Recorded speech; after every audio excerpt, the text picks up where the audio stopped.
Morning, everybody. We could make a start. Thank you. I think we've got the technology organised. So welcome, everybody. My name is John McDermott. I'm the Executive Director of Motu. So I'll be introducing the speakers this morning. So this public policy seminar will explore one of Motu's recently released research notes on how Aotearoa can work with other countries to accelerate global climate progress by funding offshore mitigation to help meet its 2030 targets under the Paris Agreement. This is a challenging policy issue that touches not only on the options for New Zealand, but also how we meet the Paris targets and how New Zealand can influence international climate action. Okay, so this work was conducted under Motu's Low Emissions Future Programme, which has been active for over a decade, since 2013 actually. The work is funded by the Environmental Defence Fund, so we do thank them for their help. And it also builds on Motu's long-term collaboration with EDF, Catholic University of Chile, and Perspectives from Switzerland. The speakers this morning, there'll be three speakers: Sasha Mayer, Catherine Lenning, and Susie Kerr. Sasha is a Motu affiliate, and we're proud to have her as an affiliate. She's also currently a lecturer and sustainability subject leader at Auckland University in the Faculty of Business and Economics. So we're pleased that she could join us here in Wellington today. Thank you. Catherine Lenning is a Motu Policy Fellow and has been with Motu for many years. She's also been, since 2019, served as on the Climate Change Commission. It goes without saying that she'll be speaking in her Motu capacity today, not as a commissioner. And Susie Kerr, I'm sure many of you know Susie, and we're pleased to have her back in New Zealand. Welcome home. Susie is currently Senior Vice President Economics at the Environmental Defence Fund. And we're absolutely delighted you could be here with us in person. In terms of proceedings, Sasha will go first, then Catherine, then Susie, and we'll have some time at the end for questions. We'll take both online questions and in person, and I'll help coordinate those activities. So first, Sasha, come to the podium. Thank you. Thank you.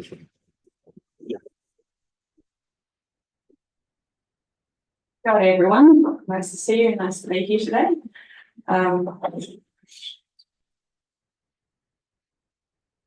So yeah, I'm just going to take us through some of the background around global gaps and also just diving into a little bit of the detail on Article 6 and how it works and operates. So let's just start off with the global picture here. So the Paris Agreement includes several key articles that promote international cooperation. For example, we've got Article 6 with its 3 voluntary options, which I'll detail in a moment, through to Article 9 on climate finance, Article 10 on technology development and transport, Article 11, which emphasises capacity building, and Article 13 on transparency, which seeks to promote accountability and engender trust that countries are indeed progressing towards the NDCs.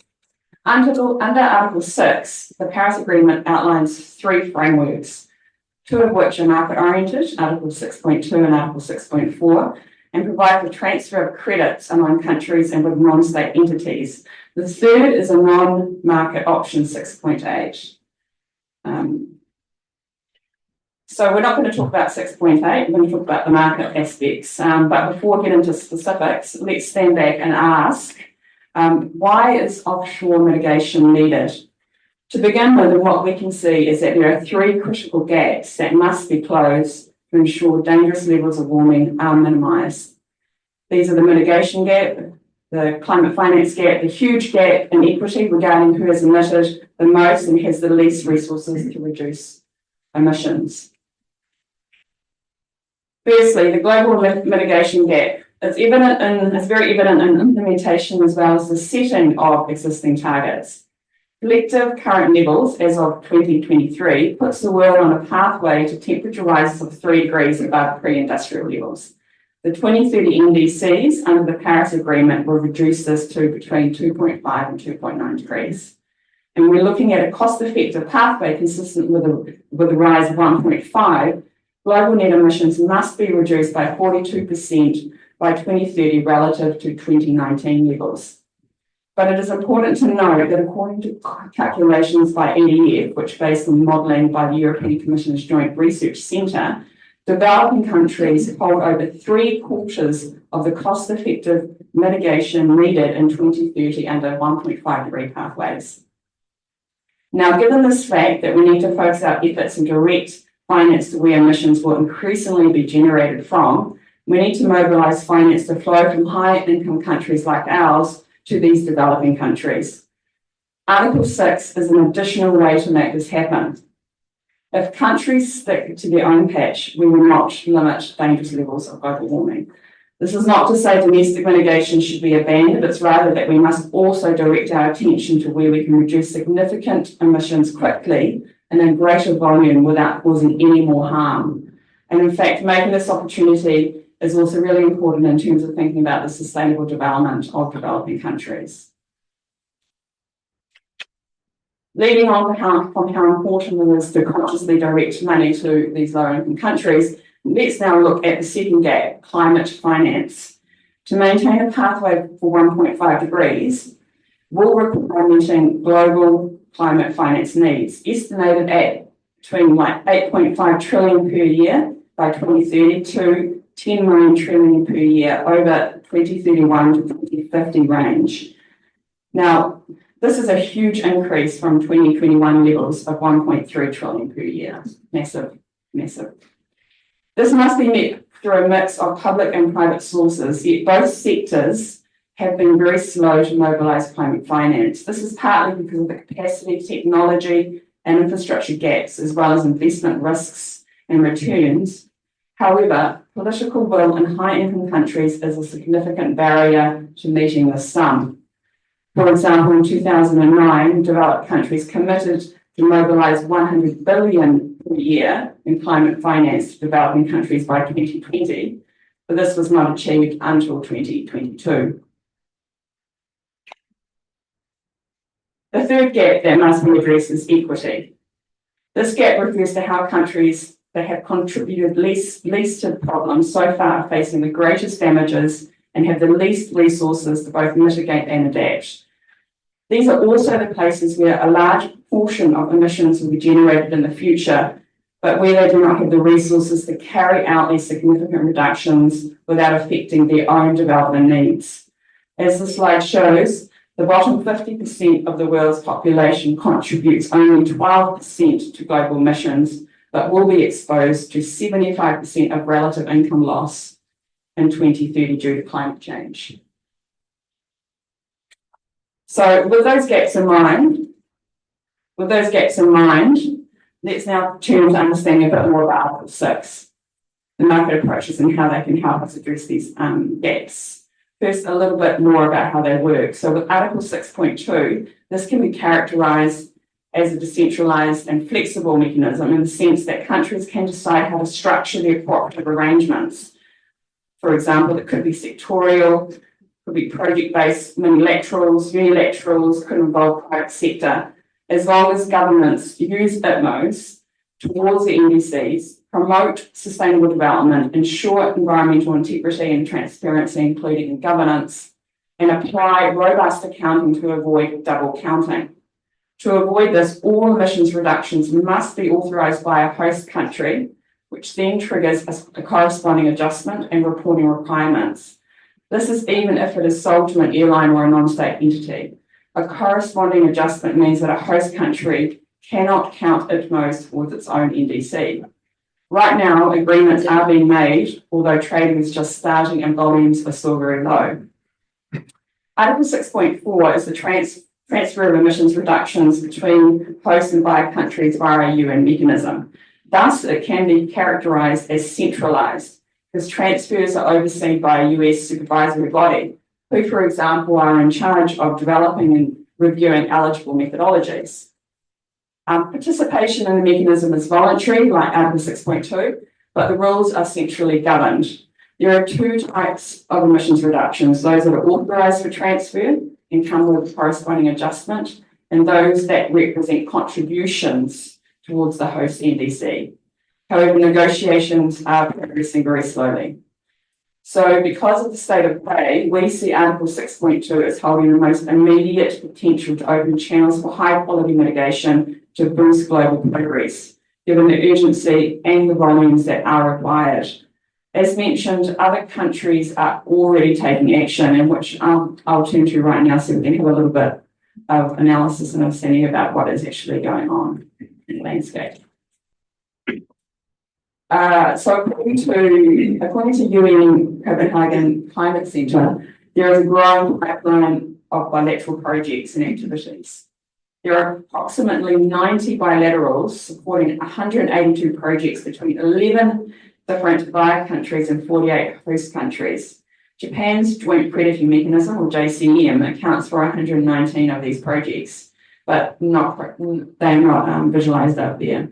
The most active countries are Switzerland with 17 mostly implementation agreements, Singapore with 22, which is mostly MOUs, Sweden with 5 and South Korea with 9. Examples of the types of projects underway include promotion of climate smart agricultural practices for sustainable rice cultivation, that's between Ghana and Switzerland, the construction of a landfill gas power plant in Uzbekistan, between Uzbekistan and South Korea, credits generated from the installation of solar, which is an example from the Ghana-Sweden agreement. The policy imperatives and rationale, however, for these countries pursuing agreements is not the same.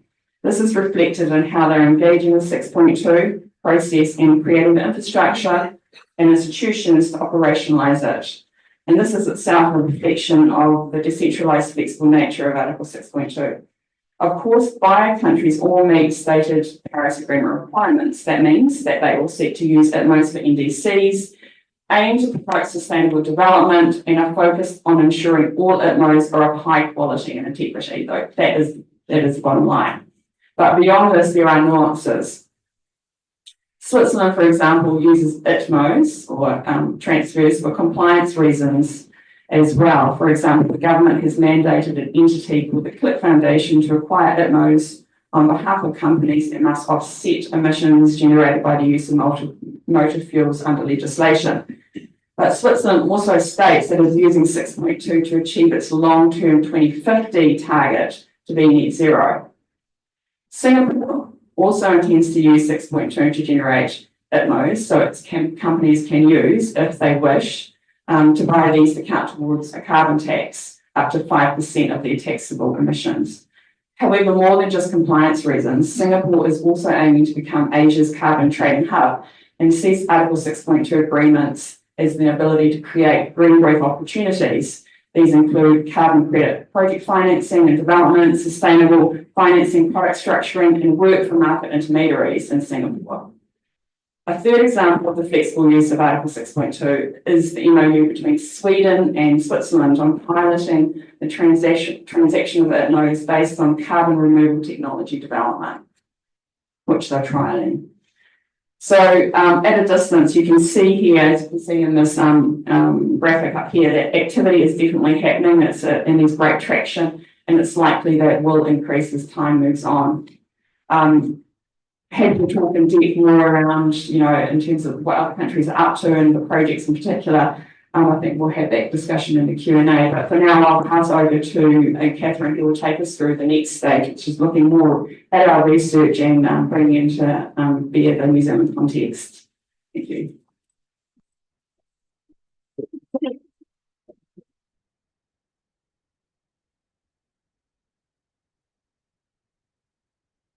Tēnā koutou katoa, ko Kathleen toko ingoa. Sasha has just outlined the global gaps that we're facing, and now I'm going to turn to the gaps in Aotearoa. So of course, we've got our own gap to meet the 2030 NDC. Our nationally determined contribution under the Paris Agreement is a reduction of 50% in net emissions below 2005 gross emissions levels. If you put this on a budget accounting basis, it's a 41% reduction below 2005 levels. And alongside that, we have a domestic pathway for reducing emissions under the Climate Change Response Act, and this establishes a series of emissions budgets for it. And so when you look at the difference between our domestic emissions budget pathway and our 50% NDC, that leaves us with a mitigation gap of about 101 megatons of carbon dioxide over this 10-year period from 2021 to 2030. Now, it's important to note that this NDC is provisional. And that means that as methodologies change in the inventory, the NDC could change as well. And it is also possible for the government to modify emissions budgets under some circumstances. So it could be possible that this gap could change for methodological reasons. So this naturally raises the question, well, can't we just bridge this gap at home? And the answer to that, based on what we know now, is no, we can't bridge this gap at home. There are many reasons for this. The first is that new afforestation is too slow to deliver a lot of further mitigation by 2030. It's important to be setting up the long-term outlook, but by 2030, it's just too slow. The second is that as you go further into this gap, the mitigation costs increase exponentially. The modeling from the Climate Change Commission shows that it actually would be possible to bridge part of this gap through further domestic action. That was a clear message that came out of the draft advice on the fourth emissions budget. The Commission will be coming out with its final advice by December, and that might map out a more ambitious domestic pathway than we have now, but it can still only bridge part of that gap. Then we have the possibility for methodological changes and external factors to add uncertainty. So as the inventory methodologies change from year to year, our NDC can fluctuate, and then we could have factors like dry years that could affect our emissions. Now, the government released a draft second emissions reduction plan. This is for the period from 2026 to 2030. That plan would have reduced this nominal gap by 8 megatons. And of that amount, only 4.1 megatons was due to further mitigation measures. The rest was basically methodological changes or external factors. So it would really barely shave anything off of that gap. But importantly, successive governments have never planned for a domestic-only NDC. And this is a point that's not really well understood. When we submitted our intended nationally determined contribution back in 2015, the government made it conditional on the final rules for carbon markets. And when the government submitted its final NDCs, first in 2016 and then the revised NDC in 2021, it wrote in black and white in its submission to the UN that it intended to use carbon markets and international cooperation to help meet the NDC. The size of this gap has been reevaluated and in terms of the quantity and price over time. So when the government was first considering its NDC back in 2015, modeling suggested that gap could be as high as 210 megatons. And keep in mind, this was under a less ambitious NDC of 30%.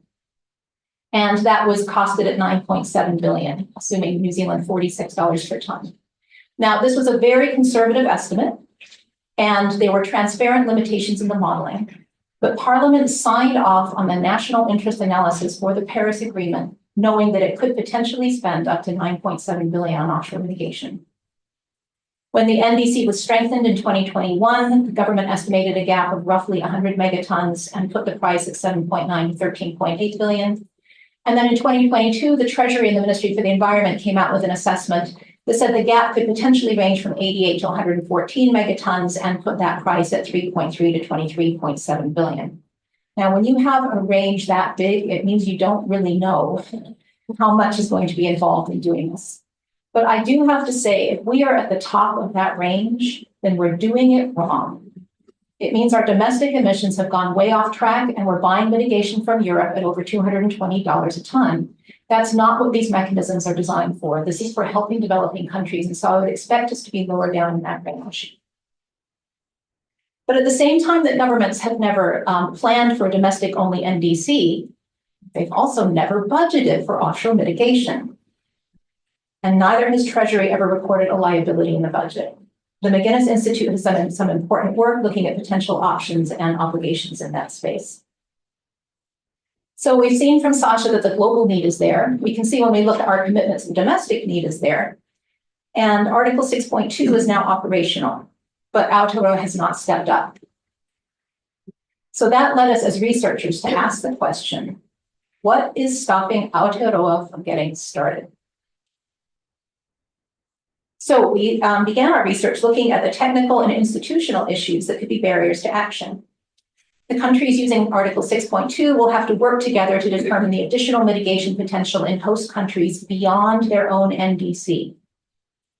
We're going to need to complete the international rulemaking on Article 6.2 and 6.4, and that's been slow and fractious.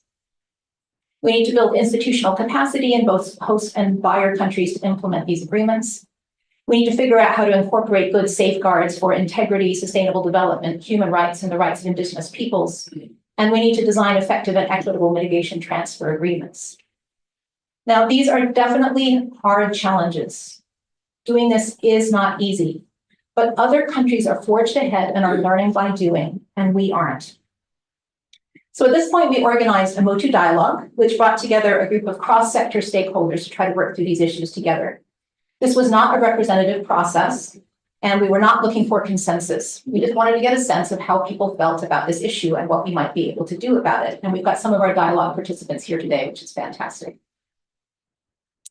We supplemented this process with additional interviews and with research, reviewing recent media reports, stakeholder statements, and other literature on this topic. And we reached the conclusion that in Aotearoa, the toughest challenge is not technical, institutional, or procedural. It's that public support is missing for sending large amounts of mitigation funding offshore. So why is this the case? Well, from our research, we distilled 4 core narratives that we think capture mindsets across Aotearoa on this issue.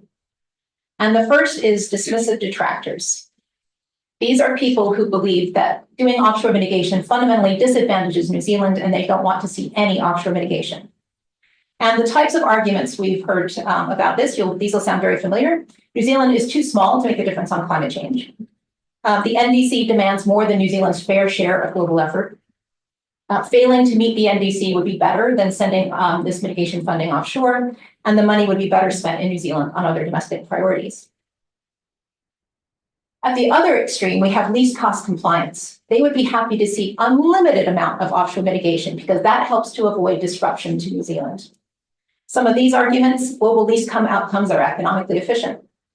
New Zealand should align its mitigation costs with major trading partners for competitiveness. And it's unfair for New Zealand's producers to face high mitigation costs if they're relatively efficient. And then we've got a couple of mindsets in the middle.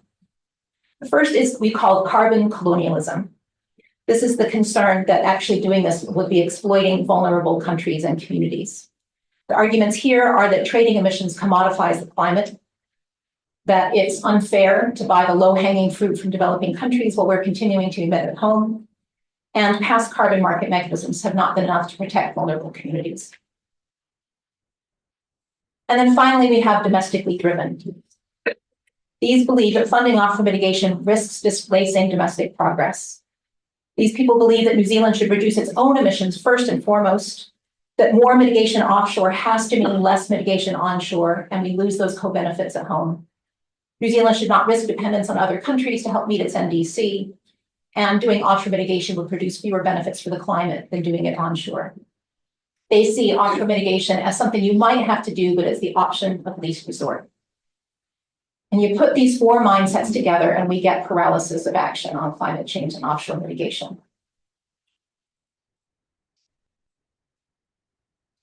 But the thing is, each of these sees this issue through a quite narrow lens. And when we look across New Zealand, we see a really interesting disconnect. Because actually Ipsos modeling, Ipsos polling across New Zealand says that 80% of New Zealanders are concerned about the impacts of climate change that are being felt at home and overseas. 78% agree that we can't fully tackle climate change unless all countries work together. 69% agree that developed countries who produce the most carbon emissions should pay more to solve the problem. And 76% agree that developed countries should do more to combat climate change. So these should be all of the drivers of offshore mitigation. So where is this disconnect coming from? Well, there are really good reasons. The first is that we're seeing very slow domestic progress. I think everyone would prefer to see New Zealand getting its own house in order before we have to go offshore. And we're just not seeing that progress right now. New Zealand's gross emissions have been relatively flat for a decade. We started to see some reduction that goes beyond the COVID impacts, but recent policy announcements start to feel like we're trying to head down an up escalator. The second is the focus on immediate costs. People look at the ticket for buying the offshore mitigation. And the problem is they overlook the fact that the benefits of funding climate mitigation accrue across public and private interests, sectors, countries, and generations. These payoffs are not valued strategically under budget assessments that assume short time horizons, narrow boundaries, high discount rates, and they overlook the co-benefits that cannot be monetized. So this makes it really hard for climate action to compete against other funding demands. Then we have past experience. Under the Kyoto era from 2008 to mid-2015, under the least cost compliance mindset, we opened up our emissions trading scheme to unlimited offshore mitigation. And as a result, we ended up meeting a lot of our targets over 2008 to 2020 using these low-cost, low-quality offshore units that had very little impact on domestic mitigation, and no one wants a repeat of that past experience. Finally, we've seen siloed thinking. New Zealand has a long-standing cross-party commitment to international aid and to free trade on the grounds that they support global sustainability, global prosperity, equity, and these benefit everybody. And yet when it comes to offshore mitigation, people don't see that it delivers the same kind of benefits. For some reason, people perceive international aid and development as helping and offshore mitigation as cheating. Underneath these four narratives are some key dimensions that absolutely belong in decision-making on offshore mitigation. These are national interest, cost effectiveness, equity, and mitigation ambition. But we need to think about all of them together. So in dialogues and in interviews, we ask the question, what would it take to change your mind? And that led us to a fifth narrative, which offers a way ahead: climate cooperation. We aim for a strategic balance between domestic and offshore mitigation. We deliver benefits to New Zealanders by pursuing cooperative mitigation agreements with other countries beyond what we would get through domestic-only action. To address cost effectiveness, we recognize both the co-benefits and the costs of both domestic and offshore mitigation. We don't just want to do least cost offshore, because then we lose the benefits of investing domestically. And we don't just want the cheapest mitigation that's out there. We want the mitigation that's going to contribute the most to sustainable development and to climate progress. We absolutely have to apply strong safeguards and standards for offshore mitigation to address the equity concerns. Now, this has been clearly signaled by the government. Putting it into practice is hard, but it is consistent with principles of international equity for New Zealand to help other countries to reduce their emissions. This acknowledges our historical responsibility and our relative capacity to help. Finally, and so importantly, we need to shift to using offshore mitigation to complement, not displace, ambitious domestic mitigation. This is not an either or. We need to have both, and we can do both. When we put all of these arguments together, we feel that as a package across all of the core concerns that are raised by the other mindsets, this offers a fantastic way forward that really benefits New Zealand. There are valuable gains from climate cooperation, which are detailed in our paper, and we consider that the gains in each of these areas actually deliver more of what the people are actually looking for behind those other mindsets. So with national interest, this actually boosts our credibility in multilateral and trade agreements. These negotiated agreements create the opportunity for new market options for our businesses, and this contributes to global security, equity, and prosperity because that benefits everyone.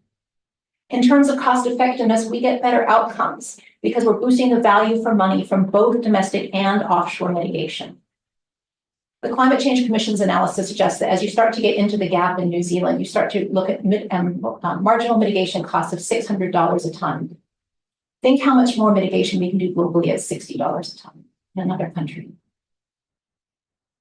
This is also positioning New Zealand for future climate targets by keeping us on track at home while helping other countries to accelerate their progress.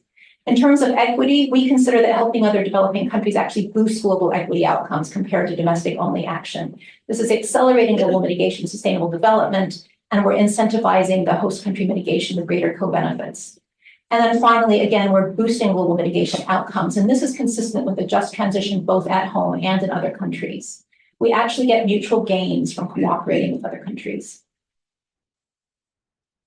So how might the government get started with offshore mitigation? We've identified 3 sets of actions.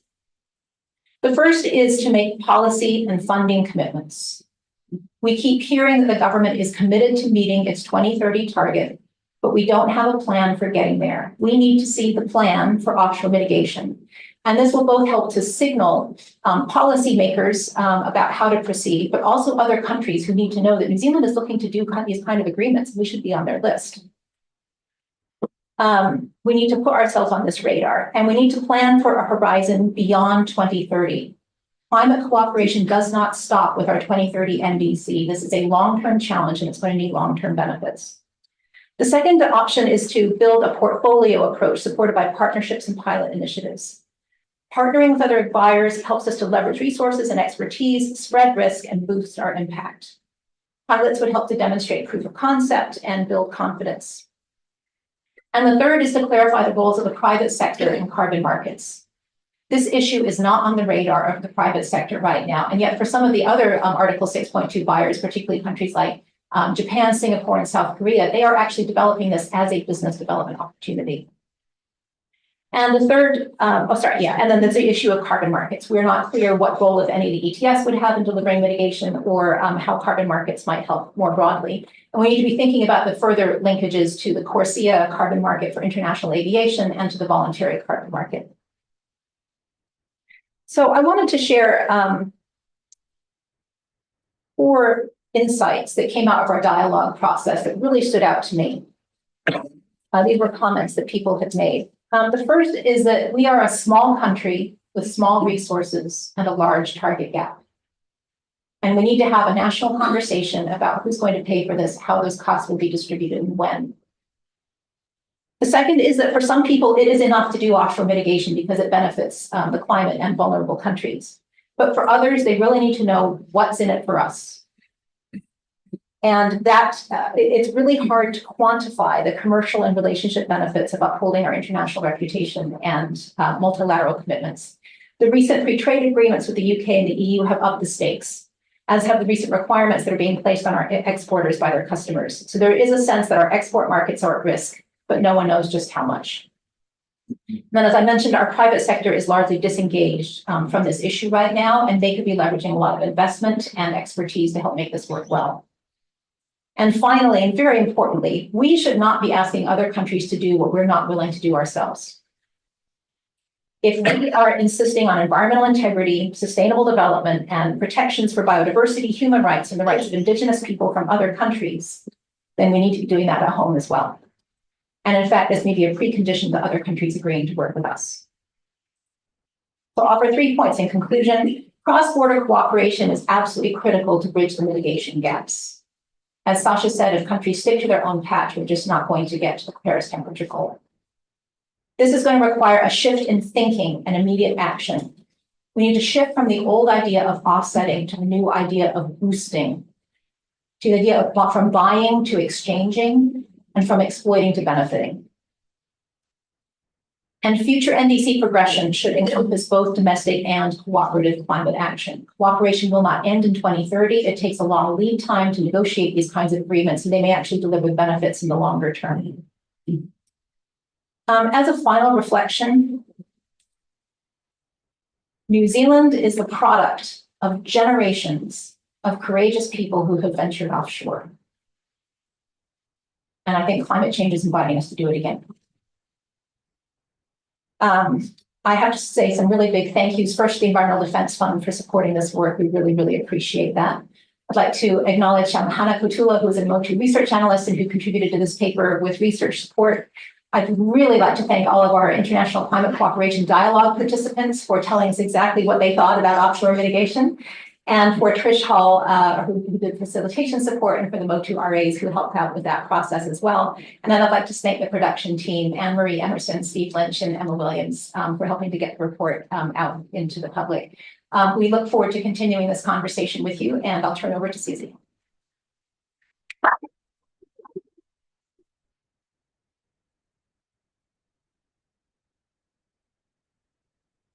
Kia ora tātou. It's so nice to be back in New Zealand and to see you all here. I want to express my thanks to Catherine and Sasha for doing this piece of work, which is really touching on issues that are coming up all over the developed world.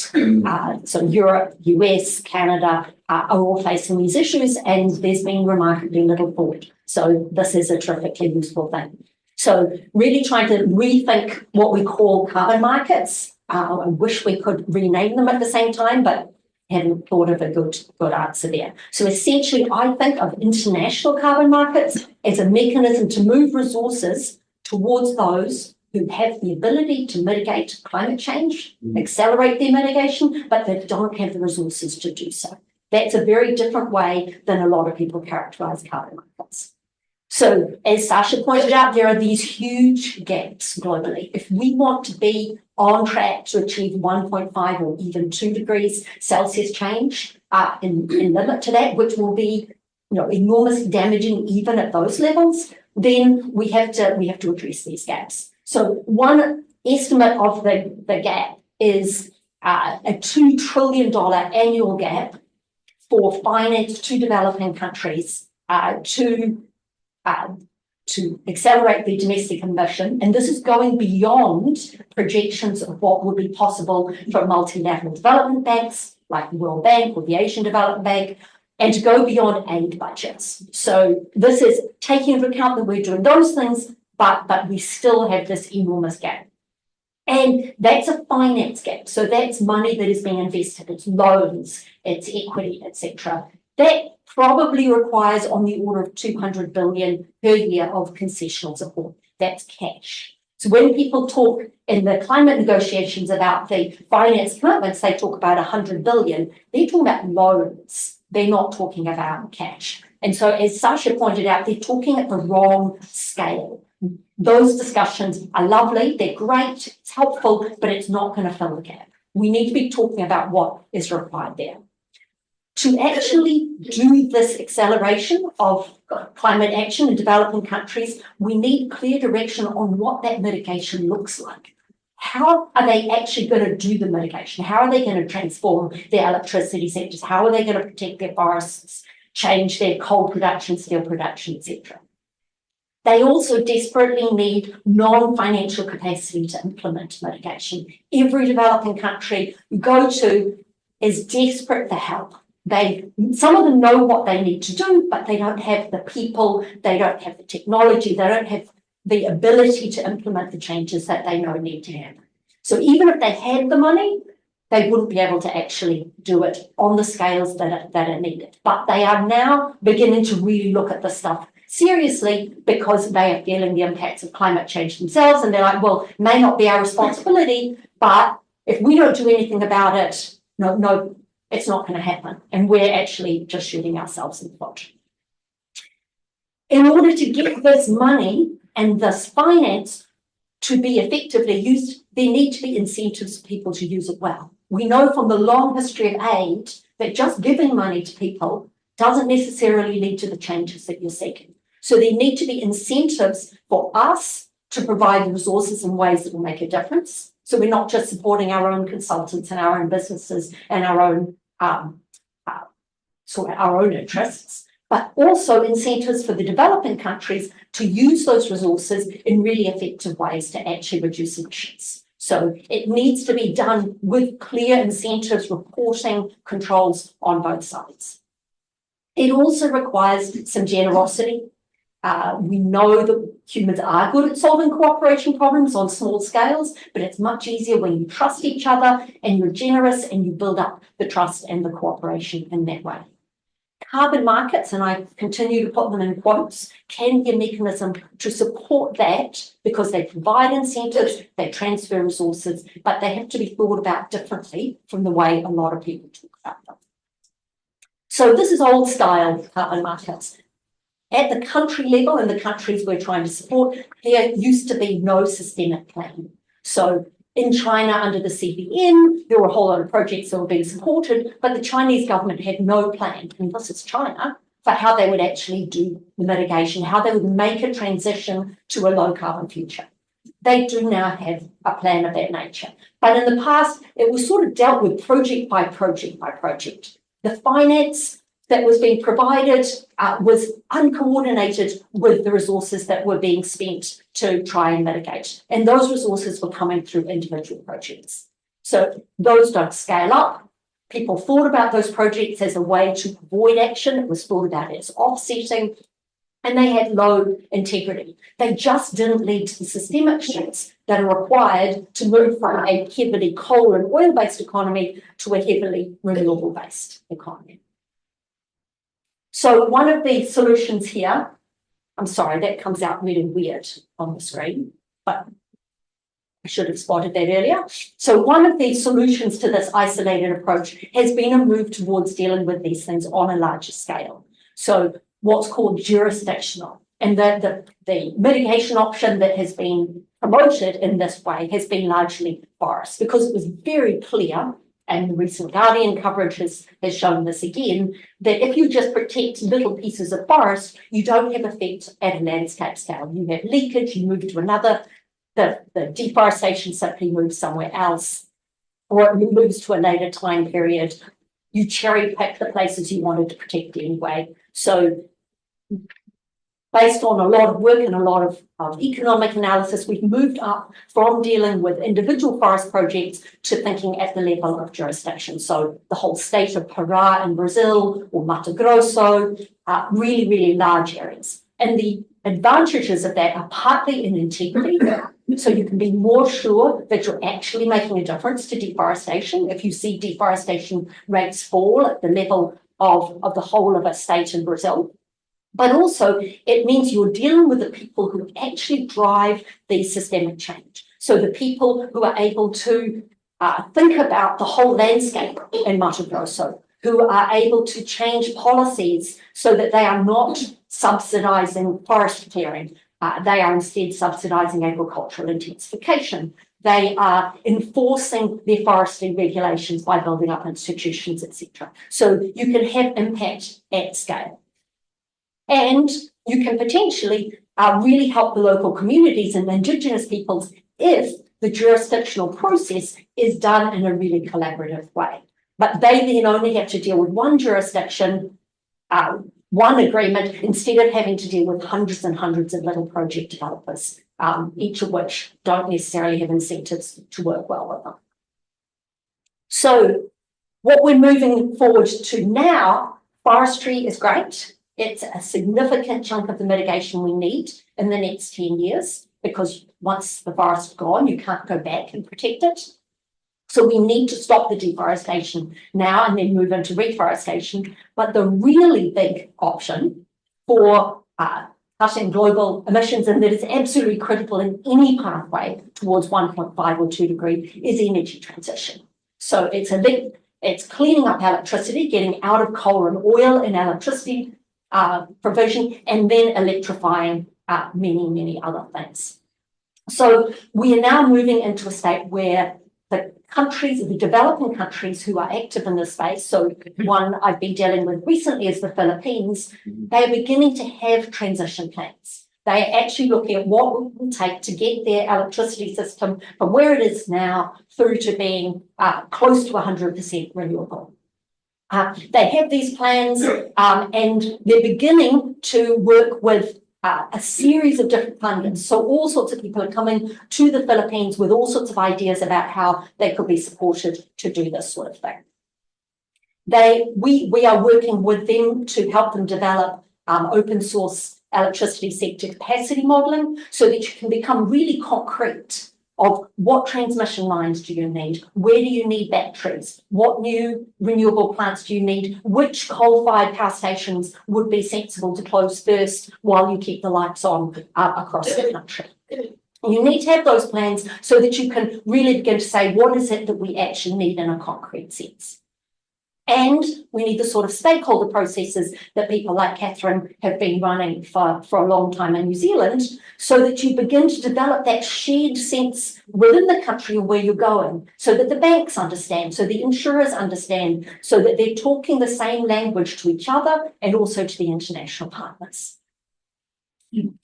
And you also need knowledge sharing. You need a lot of capacity building in government, in the private sector, in the NGOs. You need workforce planning. We need a lot of people who aren't going to be coal miners and coal-fired power station operators anymore. They're going to have to do something else. And we're going to need a whole lot of people who can build transmission lines and build and maintain renewable facilities, just as an example. You're also going to need some really sophisticated grid operators. You don't need a lot of them, but if you haven't got them, the whole grid falls down. And you need regulations. You need to change the regulations because they've been all set up for a coal and oil-based energy system. The regulations don't fit when you move to a much more decentralised renewable one. And we've faced some of those challenges ourselves in New Zealand. And all of that will get you a long way. Renewables are now quite cheap.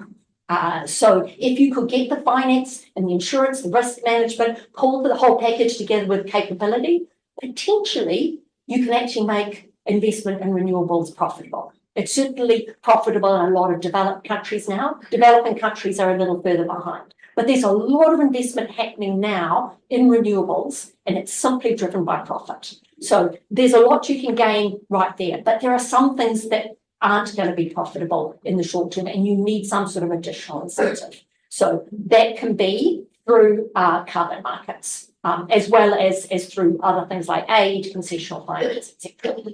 And one classic example of that is closing coal-fired power stations. There is no way you can make profit by closing a coal-fired power station early. That is inherently a losing activity. You're closing it when it's not yet obsolete.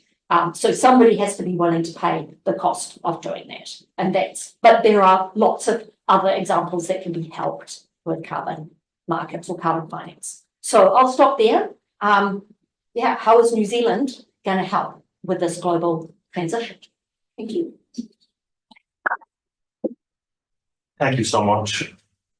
So just a couple of things. The slides that you just saw will be available on Motu's website, if not already, as soon as we're back in the office. Just a couple of comments as we get settled. So Motu's mission is we're a non-government entity. We're not aligned to any particular government.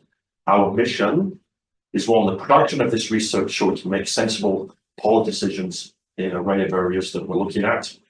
The second mission, the motto ours, is to disseminate this research for a broader use. So this is the function of this seminar and seminars like it. And also our third mission is to actually train bright young minds to build capacity within New Zealand. So it was a pleasure to see some of the research analysts that we have working on this project. So what we'll try to do is I'll take questions, alternate from the audience and then from online. And we've got one here. We have roving mics so that people online can hear the questions. We can have questions into the mic, please. Yeah, thank you so much for those excellent presentations. It's really brought to light a whole lot of things that aren't in the public sphere. But one issue that I feel that's missing is the fact that we are a really rich nation, which is one of the highest consumers. When I grew up in the 50s, we had a third of the cars per capita, and we had public transport and more people cycling. But there's a huge resistance to reducing, to getting degrowth. But there's a huge benefit to doing that. That would actually save a huge amount in fossil fuels having to be imported into the country, huge health benefits, decrease in obesity, cancer, and heart disease. So we could actually have a big surplus which would be available to help other countries plus meet our carbon commitments. Does anybody want to take on that question of transport choice?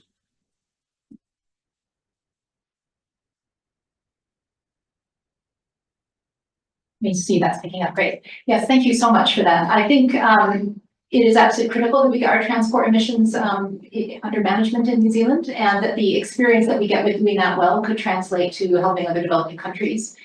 make progress as well. I think there's such an entrenched mindset that if we do anything offshore, it's interfering with what happens onshore.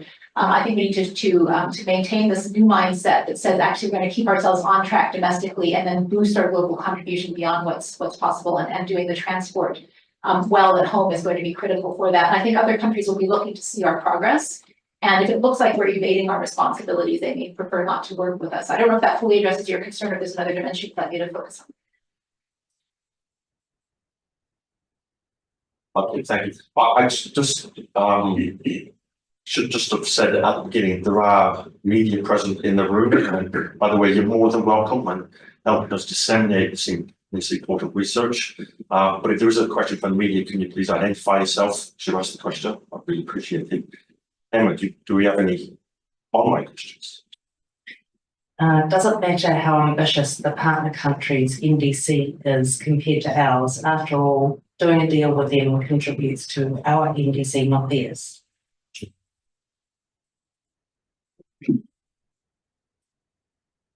Absolutely. So the whole reason there is potential for trade is that people have different levels of both mitigation opportunities, but also different levels of ambition. And we would expect a country that is a lot poorer than us to have a lower level of ambition, to be willing and able to put less of their resources into mitigation because they're still struggling with things like health and education. But that said, we wouldn't want to be providing resources to a country that isn't actually trying to do something seriously themselves. And that's not just their stated NDC, but their actual efforts and their actual planning. So we need to be talking with them and understanding what it is they're really trying to do and helping them to do more rather than coming into a country that doesn't have any intention of doing anything. Because then, we could come and do something, but they're going to undo it by the lack of attention in other spaces. So maybe I'll build on that. It's a very good question. Most developed countries have NDCs that take the form of an absolute emission reduction over time, whereas there's a huge diversity of NDC formats across developing countries. Some of them have intensity-based targets, some of them have peaking years, some of them have sectoral approaches. And so part of the art and the opportunity of doing Article 6.2 is that the countries actually work together to negotiate a crediting baseline that is consistent and would ensure that the mitigation that's counted toward these agreements would go beyond the developing country's NDC, however it's been structured. But there are some developing country NDC that will be more conducive to doing this kind of agreement than others. And this also helps to create an incentive for more developing countries to move into a system where they do have absolute economy-wide targets, because it's a lot easier to do these agreements on that basis. Yeah, I just want to add there that these sorts of points are really critical in terms of thinking about starting now, which is why we need to, we need to have this public conversation, because there are lots of nuances, and we certainly don't want to partner up with another country in terms of thinking about their integrity and our principles if there's not a match. Okay. We'll take this one down here. Then we'll come back to it. Thank you. Thanks to all three of you. Just a suggestion, a point you didn't actually cover, I don't think any of you in your talk was, how does the accounting for all this work? Once you've paid, let's say we've got to build several $1 million to meet our 2030 commitment. Can you explain from the point of view of the country that the offshore mitigation is purchased from, and from our point of view, what then happens?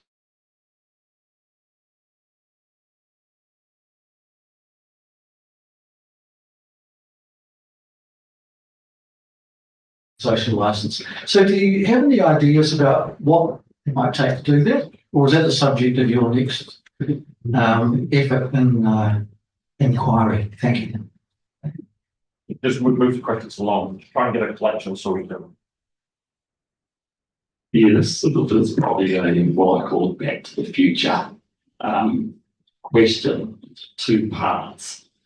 From memory, a number of years ago, when we even started looking at the carbon credits and the emissions and stuff, there seemed to be the possible false illusion that New Zealand had it together, and that we had forests and everything like that, that people wanted to come to us to put their carbon credits into, you know, because we had all this supposed extra ecological things that people would ideally see was valuable. So that's the first part, what happened.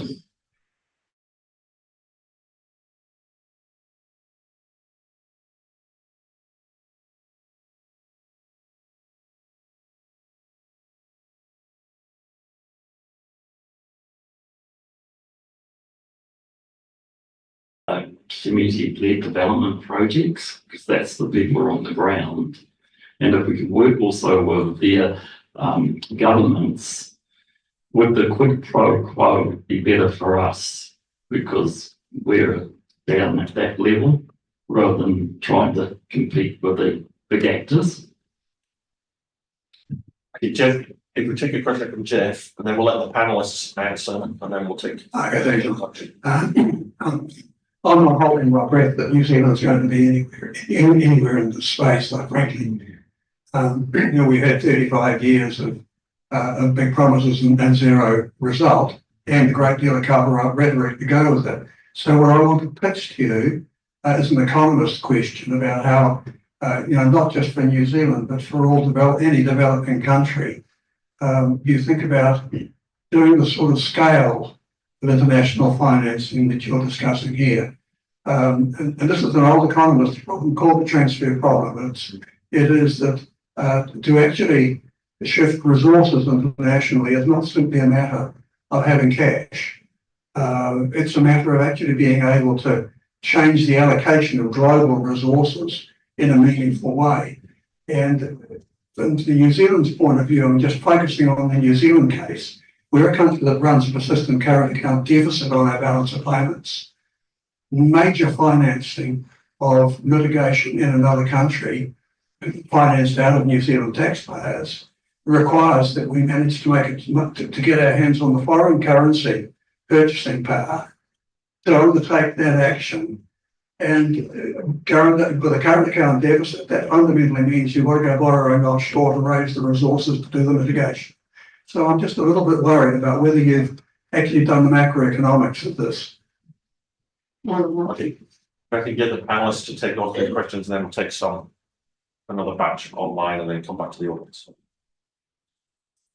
Well, I'll start with Brett's question about where does the social license come from. I think part of what prompted this research is that no government since 2015 has actually started a national conversation on how to make this work. And so they just not had the courage to even open the conversation, I think, because of these four entrenched mindsets. And so I think we're hoping that our paper will start to provide a platform for people to at least talk about it.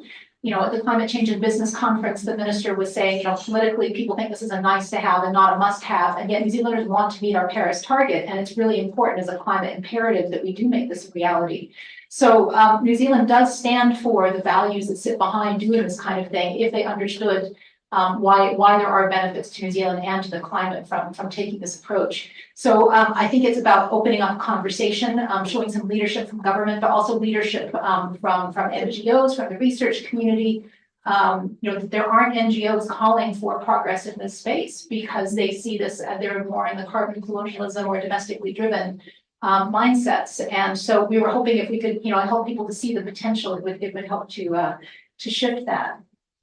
In terms of the question about, you know, how we work with developing countries and try to compete with the big actors, I've never thought that. But Sasha, would you prefer to take that? Okay. I think there's an opportunity here for New Zealand to see the big players as partners. You're right, we don't have the scale to compete with them, but we could partner with them. And we've got a lot of expertise and value and we could add to the conversation through partnerships. And I think that would help us to leverage this impact and create a more global impact. And it's really important that we start to upscale this beyond projects to sector level activities in order to make a real difference. And you're absolutely right. When New Zealand first ratified the Kyoto Protocol, everyone thought people would be paying us to plant forests in New Zealand. And there was a huge shift as our domestic gross emissions took off and the forestry outlook was less rosy. So there was a huge shift. I was in government when that happened. And it was a tremendous shock when we went from the black into the red in terms of our credits. Hi, yeah, I just want to talk a little bit about the social license aspect. Now, one of the reasons why we did this paper was because we believe that there hasn't been a public conversation about this. We're not coming here with answers. We're saying actually we need to talk about this. And to begin with, we need to think about what are the principles, what does New Zealand stand for before we get into the deep dive discussions around who pays, about how much. We need to stand back. So firstly, that's what really needs to happen, okay? Secondly, just thinking about, the big players, a lot of the presentation we talked around volume and time and urgency. And to get that to that scale, we do need to think about sectorial and jurisdictional levels. And I appreciate the importance of project level grassroots and getting those connections going. But also we can't leave it to project developers because they don't have the incentives, they don't have the governance and the oversight. We don't want to go back to, projects that don't have integrity. We need to stand true to our principles. And I think that going through doing this at the higher level from the state to state is a first step at least. Susie. Yeah, I'll pick up a little bit on Jeff's question. I guess I'll start by saying climate change is the most challenging issue that probably humans have had to face, just because of the scale of it and the fact that it is global. So nobody should ever have thought this was going to be easy, and it hasn't been. I would challenge the statement that nothing's happened, and there's actually been a huge shift. We are now in a position that we were not in 10 years ago.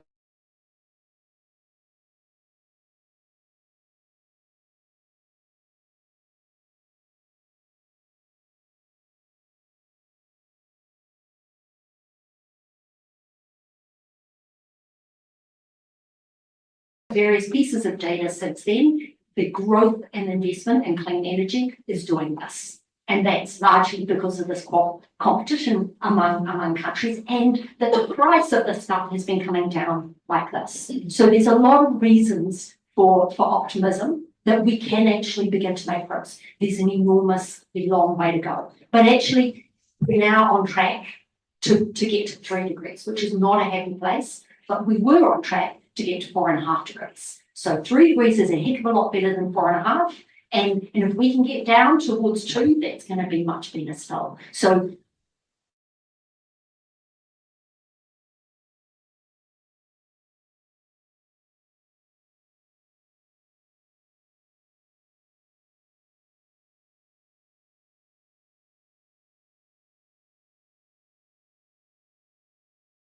and the conversation globally is completely different, and it involves completely different people than it did in the past, and that is changing very rapidly.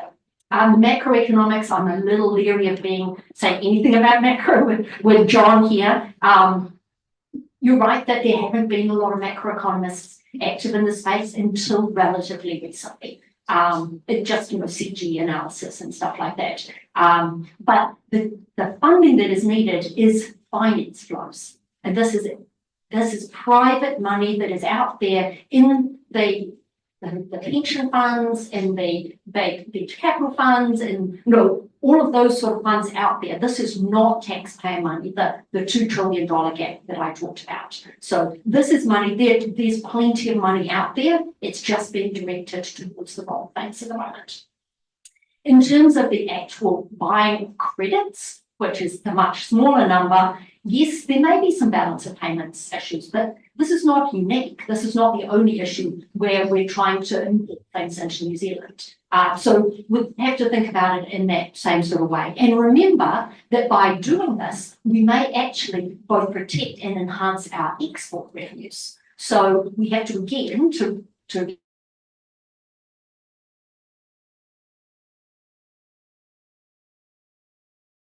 doing these sorts of activities.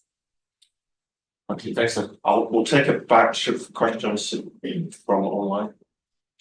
Has the Climate Change Commission advised on the preferred domestic international split for meeting the NDC, or on the risks of missing it by various amounts? Maybe take a second question so we can just batch them.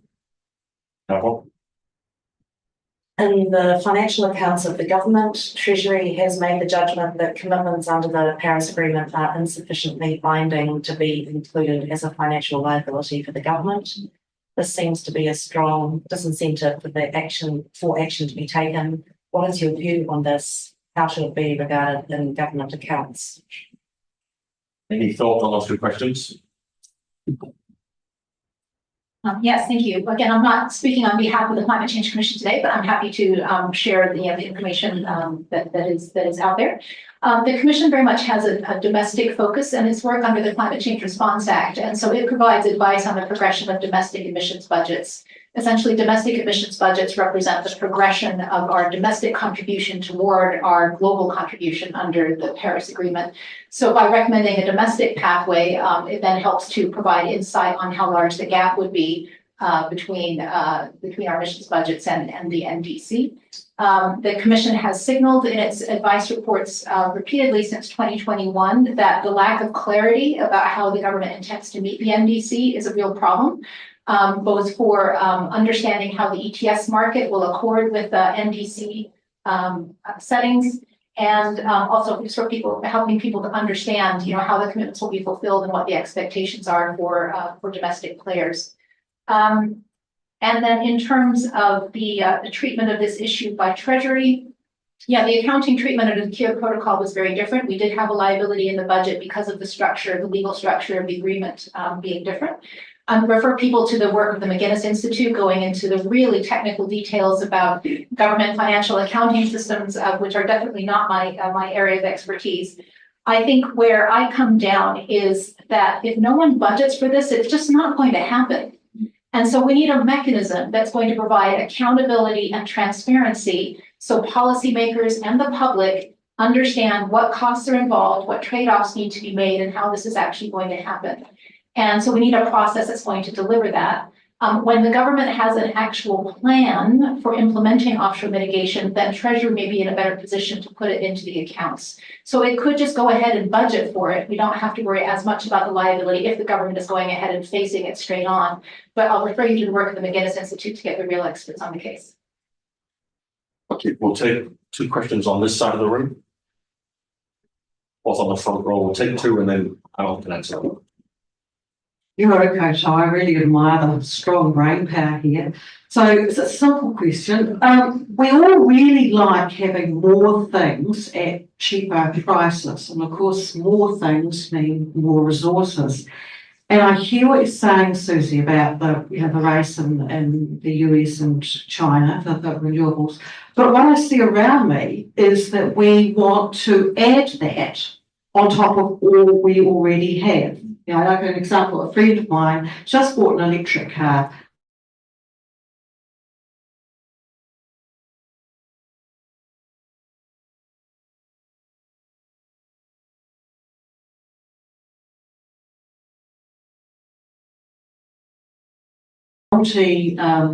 Multilateral environment is really difficult.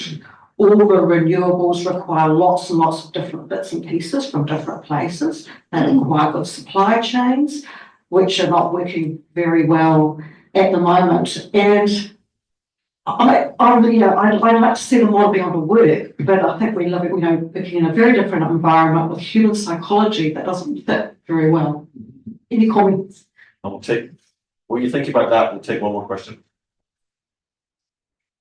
Hi there, Jez Weston, Climate Venture Capital Fund. Thank you for a great project on how to build a domestic coalition on how to act. But isn't there also the risk of an international coalition on not acting? Now, just to be clear, I would hate to see this happen. But if the costs of failure are to our international reputation, but if plenty of other nations are also failing, then you can imagine them putting together a coalition of nations putting forward the message that, look, we all tried, but it was all too hard, so we shouldn't be penalised for this. So what are the chances of that? Is New Zealand an outlier with our dependence upon offshore mitigation that we don't want to pay for?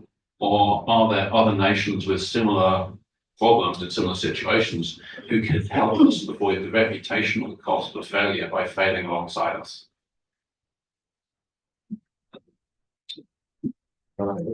Yes. I'll have a first go. I'm going to start with the consumption question, which has come up kind of twice here, and just reflecting, I think 2 weeks ago, I lose track of time a little, I was in Bhutan. And Bhutan is a country that focuses on gross national happiness. They are carbon negative, partly by luck because their forests are growing, but also because they're a little country that is focused on different things, focused on education and health rather than other things. I think that, yeah, it would be a valuable contribution to solving the problem if we could reorient ourselves psychologically about what it is that we think really matters to us. And certainly I see a lot of people who are chasing financial well-being to their extreme. I was living in New York for 5 years, and that's very much how things work over there. The challenge is how do you make that change? And as an economist, I have very little to contribute to that. We can make the airplanes a little bit more expensive, and we can make the internal combustion cars a little less profitable, etc., so that they move towards other production of cars or fewer cars. So there are some things we can do to alter the incentives, but it's a wider conversation about what it is that we're actually trying to achieve in life and what actually makes us happy. And Arthur is here in the room. No, that's what we actually care about is well-being. And I think you know a lot about what makes us better off, and it's not stuff after a certain point. Maybe in Bhutan, they could still do with a little bit more stuff. They're quite low on that. But yeah, so it would be a great part of the solution, but we need some people to know how you can possibly move in that direction while we still have democracy and freedom. When you're in China, it's very tempting to say, wouldn't it be great if we could all become China for 10 years, tell everybody what to do, solve the problem, and then go back to democracy. Because you go to China and it is astonishing what they are achieving in terms of climate. But they're doing it at a cost that most of us are not really happy to accept. And so we need to work out how to do the sort of change within a democracy with social license. And I'll pass over. I just wanted to put just around the consumer. Yeah, I'm an apologist. Just on the behaviour aspect, I think that, we think a lot about policies, we think about consumption. We also need to consider the business community and private sector a little bit more. There's no messages coming out from them around demand. They continue to have business models that are built on growth. So maybe thinking, well, what are they doing, but not leaving to them to actually do something. There needs to be, some intervention in some regards, but definitely thinking about the demand picture.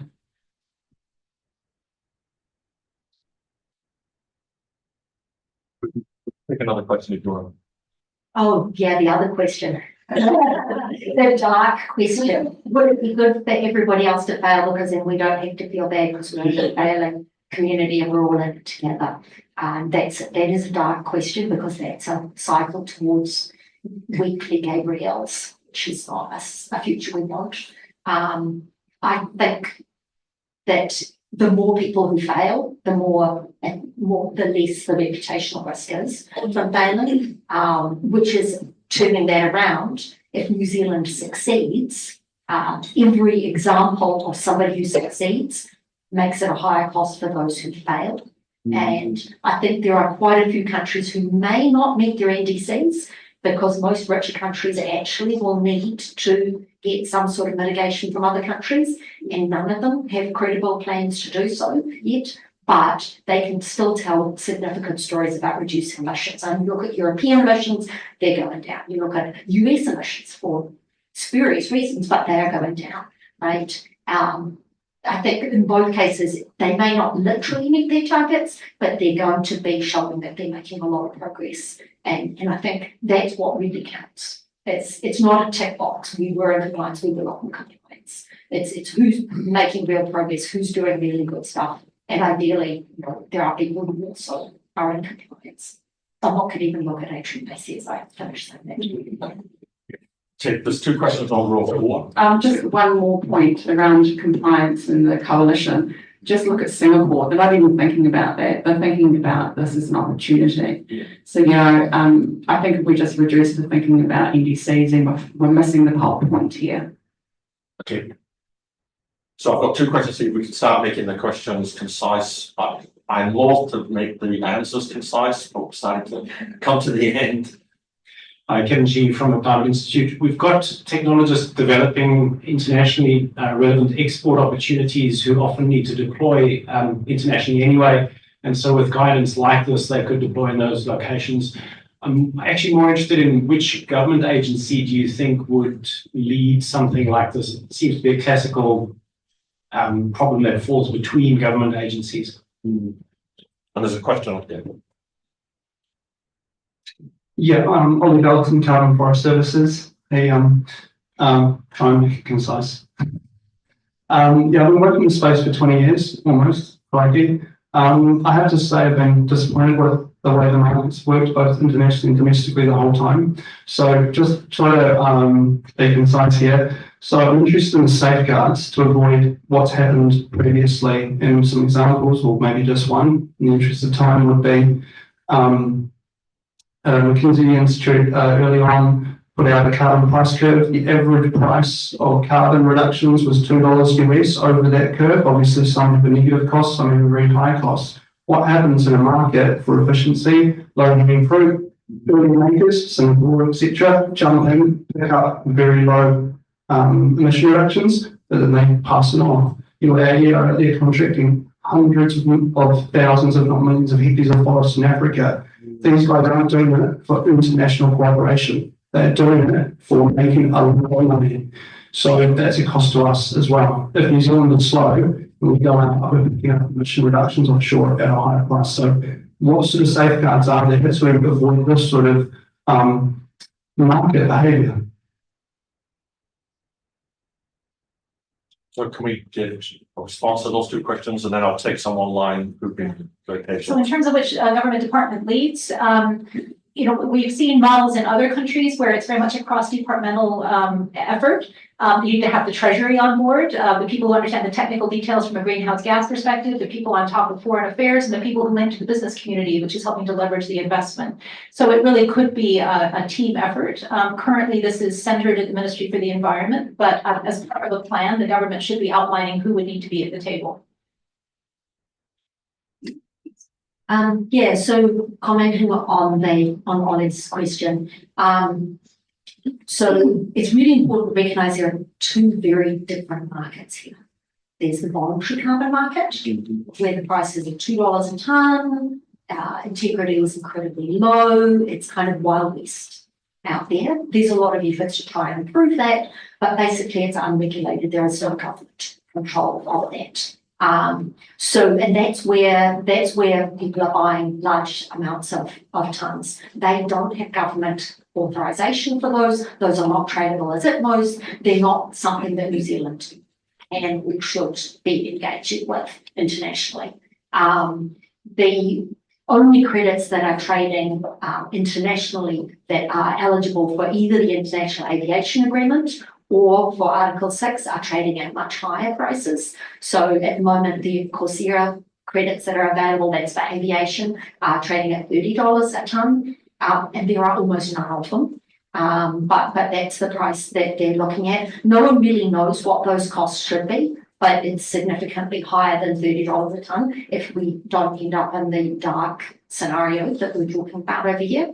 And it's really a question of the host countries who are selling these credits being very canny and understanding what their options are. It's very difficult for them at the moment. They're keen to sell at the prices that are available because they get some cash now. So a lot of countries are selling deforestation credits at $10 a tonne because the $10 is on the table now. And that's enough for them to make it work.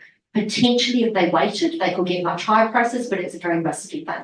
But there is a lot of lack of understanding of what is available, and that's capacity that needs to be built too. But it's much easier to build that with however many developing countries are 100 and some, than it is to deal with every single community in any of these places that could be selling credits into the voluntary carbon market. Thank you, guys. So we're now into injury time, so I will ask Emma to finish with the last two questions and then we'll wrap it up. But for those who need to depart, we appreciate we're now over time. Thank you for coming on. 2 questions. From Guy Salmon, Switzerland has been doing deals under Article 6.2, which do not appear to properly address additionality. Isn't this a clear risk with the New Zealand government as well? Thank you. And one more, and then we'll take the last question. Does offshore mitigation link with consumption-based accounting of New Zealand's emissions? E.g., if we reduce our offshore emissions, could this be counted towards our NDC? So, panel, you. Yeah, just on that cylinder case. So that was actually a couple of NGOs who looked into the deal and said there was financial additionality issues. That the company could have actually financed this themselves, the transition to e-buses. And then again, some more investigation around it, and actually they couldn't. So I think that we just need to tease out the facts before we say these things don't work. And in terms of the consumption-based accounting, no, there's not a mechanism that would allow us to change our import pattern to count that as a reduction in another country. But we should be accountable and watching in terms of what our consumption emissions are and factoring that into the impact that we're having. This should be, the support for developing countries should be additional to our efforts. So 2 thoughts on the Swiss project, which was one in Thailand. It's basically impossible to assess additionality of a project, to know, particularly in this modern world where Thailand has its own national legitimate contribution. How can you know whether they would have done this or not under that, under their own efforts? So they've done a careful assessment, they've done the best they can to be really honest about it. But actually, at the level of projects, you can't really tell what people would or would not do. So that's the argument for going up to a jurisdictional or a country level scale, having a plan and looking at those activities and saying, are these consistent with a world and a transport sector in Thailand that is actually going to decarbonise rapidly and have a long-term path towards decarbonisation? And then we have to be a little bit realistic about what we assess. And a lot of people are discussing how these sorts of contributions should be beyond an NDC, so that going forward, we shouldn't be trying to make it completely fungible and go down the rabbit hole of trying to work out whether every single action is completely additional, doesn't involve leakage, etc., because that becomes an accountant nightmare and keeps lots of consultants really occupied, but doesn't actually achieve very much. And so we need to move forward to something where we accept that there will be some errors, but we're doing it on such a significant scale that we see real change happening anyway. Okay, I'm gonna call it there. Thank you, panel. I realize we probably could go on for many more minutes, hours. If there's burning questions that have not been answered, particularly those online, feel free to send an email and I'll forward them on to the panel, or maybe we'll get an answer from them privately. As a reminder, the presentation and the slides will be on Motu's website if you need to refresh any of the messages. But at this point, I think we should thank the panel for the presentation, for the research, and for the ability to answer those enormous amount of questions. So thank you very much, guys.